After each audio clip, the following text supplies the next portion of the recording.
محمد رسول اللہ حسبی ربی جل اللہ۔ اور یہود دعویٰ کرتے تھے کہ یعقوب علیہ السلام نے اپنے وفات کے وقت ساری اولاد کو بلا کر کہا تھا کہ تم اپنے مذہب یہودیت کو ہرگز نہ چھوڑنا اور ہمیشہ یہودی رہنا۔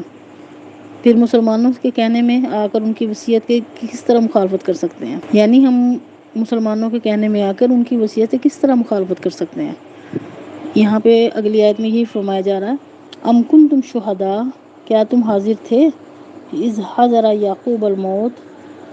جب آئی یعقوب علیہ السلام کو موت، اذ قال لبنیہ،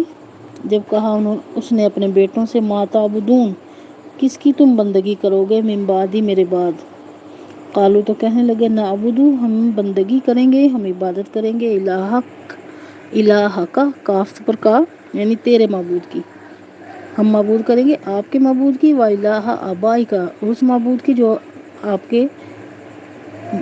باپ کا ابراہیم علیہ السلام کا دین ہے، و اسماعیل، اور اسماعیل علیہ السلام کا دین ہے، و اسحاق، اور اسحاق علیہ السلام کا دین ہے، الہ واحدہ، اس اکیلے معبود کی، وَنَحْنُ لَهُ مُسْلِمُونَ، اور ہم اسی کے فرما بردار ہیں۔ یہاں یہود کی دوسری بات کا بھی رد ہو گیا، ان کا یہ کہنا کہ یعقوب علیہ السلام نے وفات کے وقت اپنی اولاد کو بلا کر یہودیت پہ رہنے کی تلقین کی، اور اب یہ کہتے ہیں کہ ہم مسلمانوں کے کہنے میں آ کے ان کی وصیت کی کس طرح مخالفت کر سکتے ہیں۔ تو اللہ تعالیٰ فرما رہے ہیں کہ جس ٹائم یعقوب علیہ السلام کی وصال کا وقت ہوا تھا تو کیا تم وہاں پہ موجود تھے؟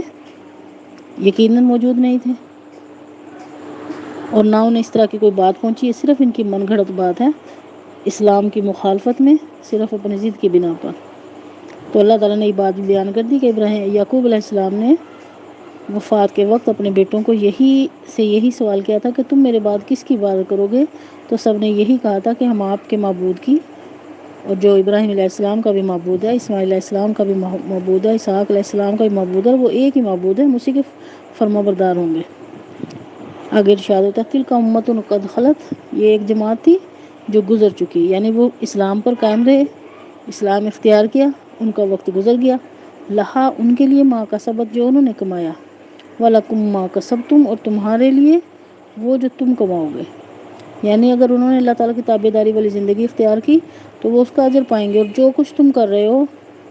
اس کا بدلہ تم پاؤ گے، وَلَا تُسْأَلُونَ عَمَّا كَانُوا يَعْمَلُونَ، اور تم سے پوچھا نہیں جائے گا کہ وہ لوگ کیا کیا کرتے تھے۔ اگلی آیت میں ان کی پھر ایک ہٹ دھرمی بتائی جا رہی ہے، وَقَالُوا كُونُوا هُودًا أَوْ نَصَارَىٰ تَهْتَدُوا، وہ کہتے ہیں کہ ہو جو یہودی یا ہو جو عیسائی تو تم راہ پالو گے، یعنی یہودی لوگ اس بات کی طرف مائل کرتے ہیں کہ یہودیت اختیار کرو، اور نصرانی لوگ جو ہیں اس بات کی تاکید کرتے ہیں کہ عیسائیت اختیار کرو، اور دونوں اس بات میں دعوے دار ہیں کہ جو یہودیت اختیار کرے گا یا جو نصرانیت اختیار کرے گا وہ راہ پالے گا۔ اللہ تعالیٰ ان کی بات کو رد کرتے ہیں، کل بل ملت ابراہیم حنیفہ، بلکہ دین تو ابراہیم علیہ السلام کا ہی ہے جو کہ یک طرفہ تھے۔ حنیف کا مطلب ایسا شخص جو سب سے کٹ کر صرف ایک خدا کا ہو جائے، تو ابراہیم علیہ السلام کے دین کو دین حنیف بھی کہا جاتا ہے، اور ابراہیم علیہ السلام نے اپنی پوری زندگی جو تھی اس بات کا ثبوت دیا کہ وہ صرف اللہ کے ہیں، جیسے کہ کل بھی بتایا گیا تھا کہ انہیں جان کی قربانی دینی پڑی تو جان کی قربانی سے دریغ نہیں کیا، اپنے بیوی بچے کو لک و دک صحرا میں چھوڑ کر آئے اللہ کی خاطر،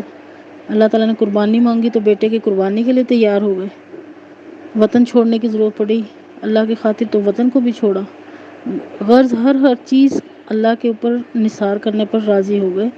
تو اللہ تعالیٰ نے بھی ان کو حنیف کہا کہ یعنی وہ ایک اللہ کے ہو جانے والے تھے۔ تو یہودیوں اور عیسائیوں کو یہ کہا جا رہا ہے کہ تمہارا یہ یہودیوں کا کہنا کہ یہودیت اختیار کرو اور عیسائیوں کا کہنا کہ عیسائیت اختیار کرو تب تمہیں راہ ملے گی، تو اللہ تعالیٰ اس کا جواب دیتے ہیں، قل بل ملت ابراہیم حنیفہ، کہ بلکہ ہم تو دین ابراہیمی پہ ہیں جو حنفی تھے، وما کان من المشرکین، اور مشرکوں میں سے نہ تھے، اور یہود لوگ بھی اور عیسائی لوگ بھی دونوں ہی شرک کا ارتکاب کرتے ہیں۔ یہود کا یہ کہنا عزیر علیہ السلام کی نسبت کہ اللہ کے بیٹے، اور عیسائیوں کا عیسیٰ علیہ السلام کی نسبت اس طرح کا دعوے ہونا کہ اللہ کے بیٹے ہیں،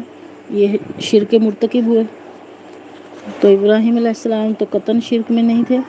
اللہ تعالیٰ تو ان کو وہ خلیل اللہ کہا،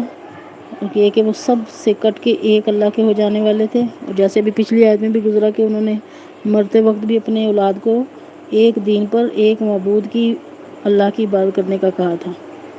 تو فرمایا تم یہود اور عیسائی دونوں کے دونوں جو شرک کرتے ہو، اور جبکہ ابراہیم علیہ السلام شرک نہیں کرتے تھے۔ آگے ارشاد ہوتا ہے قولوا آمنا باللہ، تم کہو کہ ہم تو ایمان لے آئے اللہ پر، وما اور اس پر انزل الینا جو اتارا گیا ہم پر،